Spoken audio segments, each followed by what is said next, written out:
Friends ध्यान देंगे, अभी का जो आपके सामने अभ्यास प्रश्न है ये आपके लिए बहुत ही महत्वपूर्ण है। थोड़ा सा ध्यान से देखेंगे।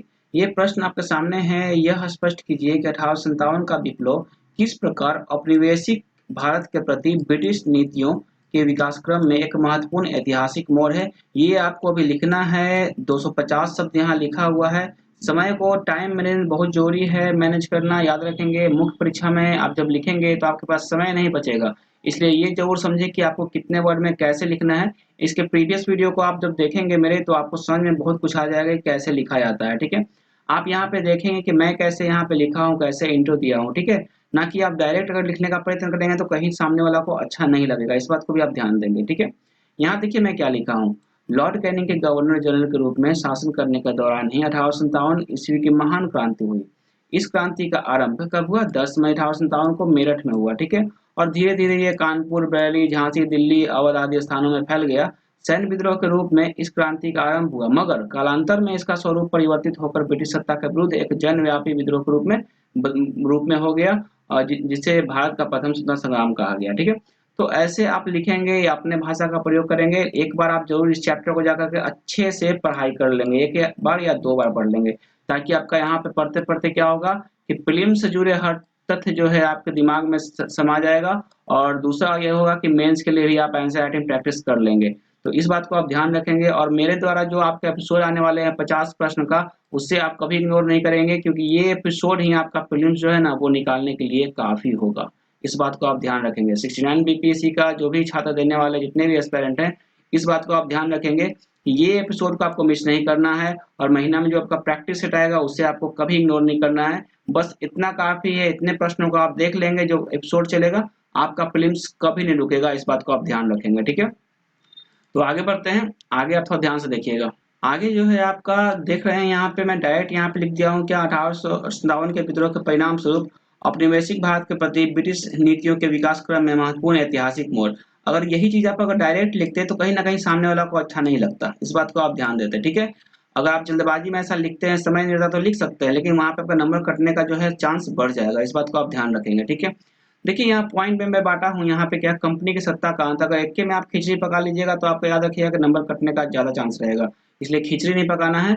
आप यहाँ पे बांट दीजिए पॉइंट पॉइंट में, उसके बाद आप लिखिए कंपनी की सत्ता का अंत। ठीक है, 1857 में भारत सरकार अधिनियम के तहत भारतीय प्रशासन का नियंत्रण कंपनी से छीनकर क्या हुआ, ब्रिटिश राज मुकुट को सौंप दिया गया। यहाँ पर भारत सचिव का एक पद बनाया गया और उसके हाथ में भारत का कार्यभार सौंप दिया गया। ठीक है, उसके अधीन भारत परिषद का गठन किया गया, दोहरी शासन प्रणाली को समाप्त कर दिया गया। ठीक है, ये हो गया आपका दूसरा पॉइंट। यहाँ देखिए भारतीयों की राजनीतिक सहभागिता। ठीक है, क्रांति के पश्चात, ये हमेशा आप जब पॉइंट लिखेंगे ना तो उसको क्या करेंगे कि आप ब्लैक या जो भी पेन आपके हाथ में है ना उसके नीचे आप ऐसे अंडरलाइन कर लेंगे। ठीक है, इस बात को आप ध्यान रखेंगे। ठीक है, क्रांति के पश्चात 1861 का भारत परिषद अधिनियम बनाया गया, जिसके तहत अंग्रेजों की विभागीय प्रणाली, मंत्रिमंडलीय प्रणाली की नींव रखी रखी गई, और विधि निर्माण हेतु भारतीय जनता का सहयोग लेने का प्रयास किया गया। ठीक है, तीसरा जो पॉइंट है वो है आपका देशी राज्यों के प्रति उदार नीति। ठीक है, क्रांति के बाद ब्रिटिश सरकार ने भारतीय राजाओं के साथ जो भी संधिया हुई, जैसे डॉक्टर एन फ्लैप्स हुआ था, आपको पता होगा,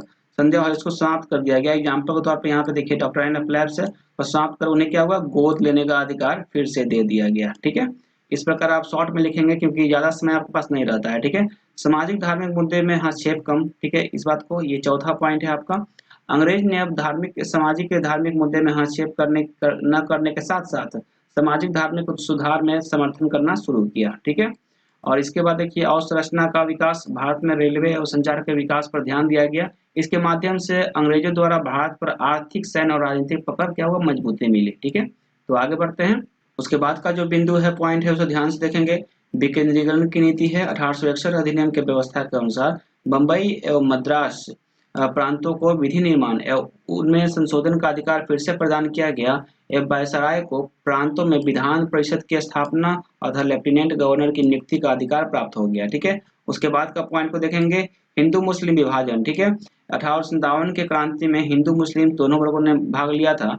अंग्रेज समझ गए थे कि अगर इनमें एकता रही तो यह ब्रिटिश साम्राज्य के विरुद्ध होगा। इस प्रकार अंग्रेजों ने हिंदू व मुस्लिम दोनों संप्रदायों को आपस में लड़ाना शुरू किया।